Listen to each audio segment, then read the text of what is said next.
the revolutionary ankle lock system, an integrated brace built into the boots, delivering unrivaled support, protecting ligaments from twists, tears, and trauma.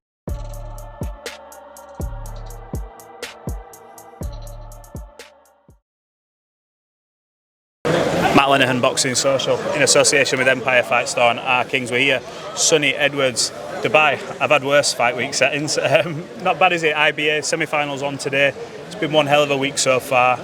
Sort of a new step for amateur boxing, huge prize money as well. What do you make of what the IBA and what they're doing out here? Yeah, I'm loving it so far. I've obviously only got here yesterday.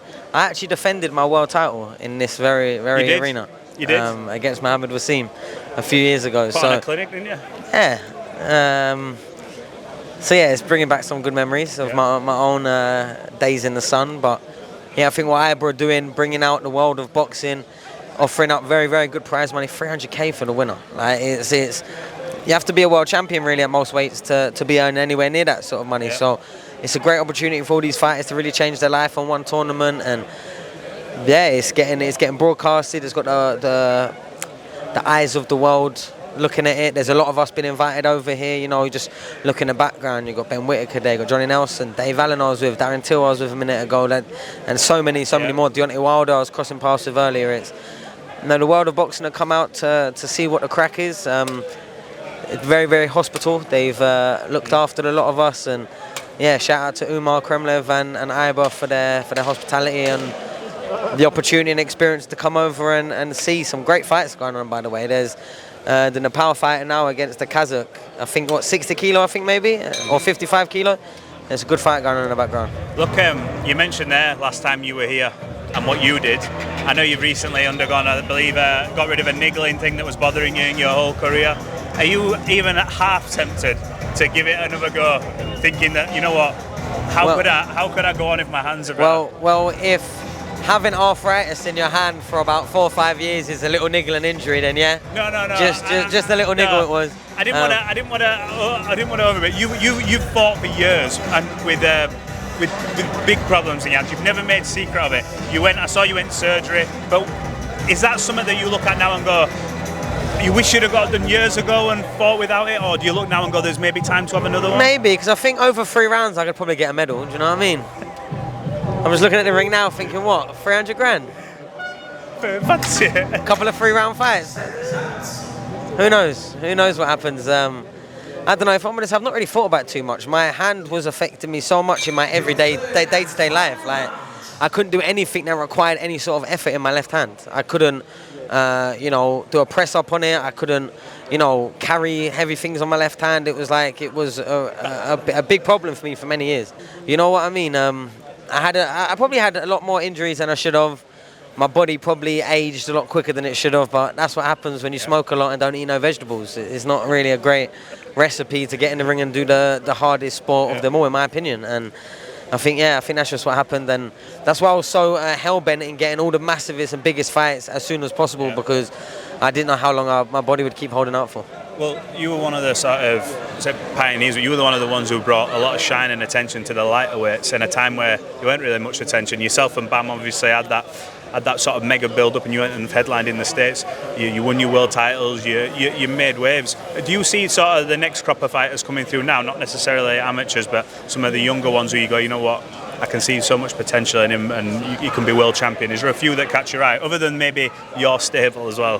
What, are you talking about my weight or just in general? Anyway, like lower weights, call it lower weights. Yeah, there's like a good few fighters coming through, but then there's a lot. The problem is there's a lot that look really good beating someone they're supposed to. Yeah. That's the problem, and I think with me, I would get in the ring and I was just making sure that I did what I had to do and kept developing the style that I had to have in order for someone with my physical abilities to win the titles and defend them. And that was boxing, it was using reactions, it was using range, it was counter boxing, it was negating a lot of the positive work that my opponent wanted to do. But I was very self-aware, so I knew that if I just stood there in the middle with most of these guys, a lot of them would have probably beat me. They were stronger than me, they were physically more athletic than me, they hit harder, they might have been able to take a shot better. I didn't really find out until the back end. But there's a lot of fighters that can look really, really flashy and really, really dominant at a low level. But the moment that they're missing them shots, or they're getting countered if they make a mistake, or the opponent can take what they're giving them and then come back with more and weather more than what they can, all of a sudden a lot of things fall apart. And I think sometimes the ones that it's easy to get excited about earlier are the ones that don't have the legs to go all the way to the top. Sometimes you need to be a bit more patient, you need to be a bit more boring, you need to be a bit more selective, and it's not always just who can get in there, showboat and throw heavy shots until that low-level fighter's out of there. And I think there's such a big pressure for being exciting and being a star, and a lot of people, they chase that too much that they end up ruining their style and their career, I think. And without naming any, because that's kind of a negative stance, I could think of a couple of fighters that I'd put in that at flyweight right now, super flyweight right now. I could put two that are probably the most exciting names in Britain at them two weights, and I think neither of them will win a world title. In terms of, obviously, Bam, you always had that respect for him, but to see what he's gone on to achieve since, obviously, U204, he's still climbing, and his trajectory is like that. There's talks of him fighting a new way. What do you make of, obviously, what he's gone on to continue to do? And you know, pound for pound, just incredible, isn't it, to watch? I would genuinely put myself down as a Bam super fan, because not only is he that good and he takes the fights and he does the business, he also beat me, so it looks better when he when he goes beat someone else easier than he beat me. But in all seriousness, they're the fighters that I can get behind. I was a fan of his before we was even due to fight each other, and fighting him just made me more of a fan of his. There's certain things that I've picked up that I put into other fighters that he taught me beating me. I'm a very aware, and I dissect things, and I try and really take what did he do good, and he's an example in a lot of ways of what and how I'd like fighters to fight. Not loading up 100%, always in control of the range, always looking to do stuff, setting traps, not taking them straight away, and when you go like you've meant it. Go with full belief in your ability, and that's what he does. I'm a massive fan of Bam, and I think what he's doing for the lighter divisions is fantastic, because he's universally known as one of the top 5 pound-for-pound fighters in the world. And if they weren't for such good fighters in Crawford, Usyk, in Niue that have been doing it for longer than him, it'd probably be higher. Let me ask you, I've got a couple more. I want to ask you, obviously, Dalton Smith, obviously someone who you've grown up around, and stablemate, very close. Obviously, Grant trained you for countless years. He's got his big fight coming up with Subriel Matias. We've seen what's happened in the build-up. New York Athletic State Commission, one of the strictest commissions, I've been told, allows for a certain amount of the substance that Matias had failed for. Yeah, but VADA don't. So the drugs testing agency have a zero tolerance, but the New York Athletic Commission allow for a 1 milligram tolerance. So what I mean is, by all rights, he should be facing a 2-year ban right now, Subriel Matias. He failed a drugs test with VADA, and it's a zero tolerance, not allowed it in your system at all. Now, because of Maurizio and the WBC and them saying, oh, he's okay to fight, it looking like they're going to let it go on. The B sample returned today. Positive. I don't know if you've seen that, and of course it's positive, because of course he had it in his, of course he had it in his system. Now, it's a difficult one, because Dalton's in a position where he's become mandatory for, a world title and achieving a dream from a kid, and if he pulls out because of whatever reason, he'll get taken out of the rankings and won't be able to fight for a WBC title for a certain period of time. Now, I'm still question marking whether the fight's going to happen. The last time I checked, they'd sold less than 500 tickets. Wow. In Barclays as well. Exactly. Every single seat still available. If you want to go and get your tickets. But what they've done is they put a fighter who's a great fighter from Puerto Rico, but not a star in Puerto Rico, and not a star, especially not a star in the UK, the US. And then they're bringing over Dalton, who's a borderline star in the UK, but never fought in the US before. And they're putting him in a massive venue and paying him loads of money. I don't know. I think I'll be surprised, but obviously Dalton's preparing, and we're all preparing as if it's gonna happen. But I don't know. Me personally, I think it's disgusting that you can fail a drugs test and still defend a world title. To me, that is mind-blowing. how in boxing now, with all the money, especially now that's going round, do we have VADA that say, look, he's failed a test, but we have a commission that say, but it's within limits? Why is there a limit for that when it's a banned substance? I don't get it. Because you don't get licensed to VADA, you get licensed to the boxing commission. So us, it's the British Board of Boxing Control. So the jurisdiction would be on the British. Say if it was Dalton that failed, obviously it's not. If it was Dalton that failed, it'd be the British board, his licensor, responsibility to ban him. So, but whoever Matias is licensed by, whether it's New York, whether it's Puerto Rican Boxing Committee, I actually don't know. But if they're going along with what people are saying, oh, he's okay to fight, then they can accept that. And then all of a sudden, you have Dalton in a position where he's a mandatory challenger. They've lost the purse bid, so he's got to fight away against an opponent that has failed a drugs test and has killed someone in the ring previously. It just stinks to its rotten core, and you know, it puts Grant, his father and trainer, in a very awkward position, because how do you turn your back on the life-changing money, the life-changing fight to have a chance to be a world champion with all of those things? But the silver lining, I guess, is that if he goes there and wins that, and the away soil, away promoter, failed drugs test, XYZ, then he deserves to be crowned a superstar in the UK, and I think he will get received like that as one. And if the night doesn't go his way on the night, then there's a pre-built excuse that is validated. It's not an excuse.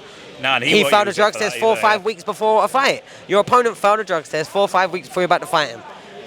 How is the fight still going on? But we've seen it before. Robson Cohen-Seau had to fight Oscar Valdez weeks after he failed a drugs test. Yeah. Martinez, who fought my brother and hit him when he was low, failed a drugs test for that fight, never got banned, stayed as the Kid who fought Galal as well. Kid who fought as Galal. It is a consistent stream. Unfortunately, I don't know if I'm, speaking out of pocket here. It just seems like certain areas of the world get a lot more leeway. When you have Liam Cameron in the UK, who faced a 4-year ban for having a recreational substance in his system, because he appealed it, because he don't take it, so he didn't know how it got there. Do you know what I mean? So he got doubled from a 2 to a 4. Yeah. That's our version of events. But theirs over there is like, Oscar Valdez, you failed a drugs test. Well, as a result of that failed drugs test, what we're going to do is make you the WBC Clean Boxing Ambassador. Surely you should have your Clean Boxing Ambassador someone that's never failed a drugs test, not your most recent failed drugs test. See, they don't care about us. They don't care about who gets in the ring and fights. Not everyone does. Very, very few people actually care about the well-being and the livelihoods of the people that actually get in the ring and do all of this circus, what we're all here for. They care about the governing bodies. They care about the promoters' opinion. They care about all of these other opinions that aren't the people that get in the ring and actually lose their brain cells or potentially their life every time they jump in a fight. But is that what it's going to take? Like, as in, we were literally, I was saying to someone else the other day, are we waiting for somebody to, sadly, and we know it's happened, it's happened before, but are we waiting for someone to come out, fail a test, and then someone passes, and then it's like, oh, now we must do something about it? No, because I think if anyone's, I genuinely think if anyone's ever failed a test after someone's died, I reckon they shelve it, me personally. That's my controversial boxing take. I reckon they shelve it because it would just put everything into disrepute. Yeah, in a massive way. Now, I would much rather they create a world title, a governing body, an organisation of all the governing bodies of the enhanced games, where you can take whatever you want. Yeah. No, but why is that wow? No, you're letting fighters like me get in the ring against fighters that aren't like me. That's what you're letting happen. That's more dangerous than 2 fighters that are cheating. I agree. 2 fighters that are just taking any substance that they can find on this massive planet of Earth we have, take the best what they can.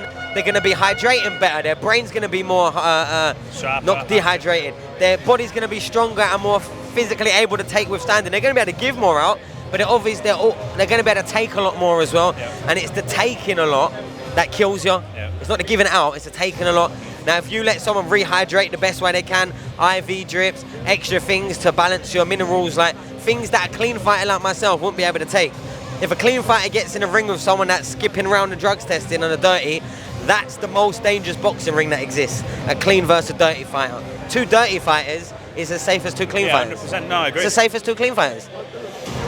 Mental. Look, let me ask you, next week you'll be watching, I'm sure, Joshua, Jake Paul.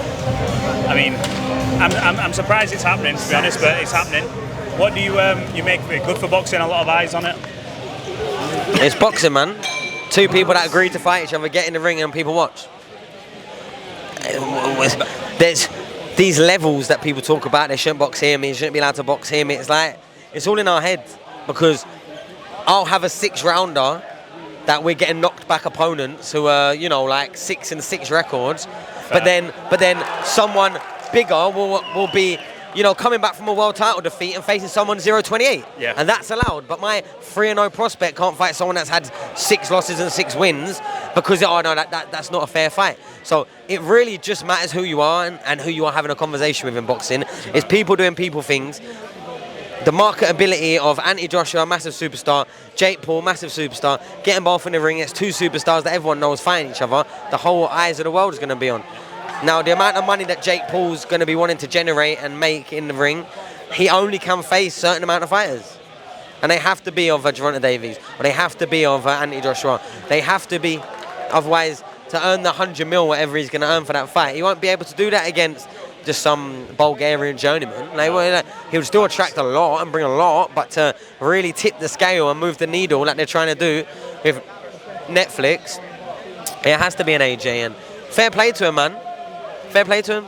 You got to respect it, Huh? 100%, because he's going from a 0 to 1,000 in one fight. I can't lie. I'm really disappointed that we didn't see Jake against Gervonta Davies though. I really wanted to see that. Wow. You know, as a small man, as a small man, around the same stamp as Gervonta, okay, very far away in power, but Jake's big. Everyone thinks that big people just beat small people. When Gervonta potentially probably would have knocked him out or something, it would have been very vindicating for us under 5'8" people.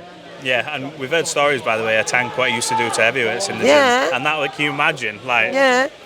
It's just how much it's how much force you generate, and when you're smaller, it's a lot more efficient, you're a lot more sharper, and it's a lot easier to get a shot off on someone big. There's so much target. Yeah. Do you know what I mean? Yeah. So I'm still disappointed that we didn't see that fight, to be honest. You never know. But he's gone on the other side of the spectrum, and he's got one of the biggest in the sport in AJ. So fair play. I just hope that it's a legit, genuine fight, and there's no WWE stuff. Well, I think we'll find out quite quickly what the script is. So, like you said, Anthony Joshua. It's Anthony Joshua at the end of the day. Appreciate your time. We've covered a fair few things there. No. Thanks for having me on, and I'm gonna look forward to enjoying the rest of the weekend.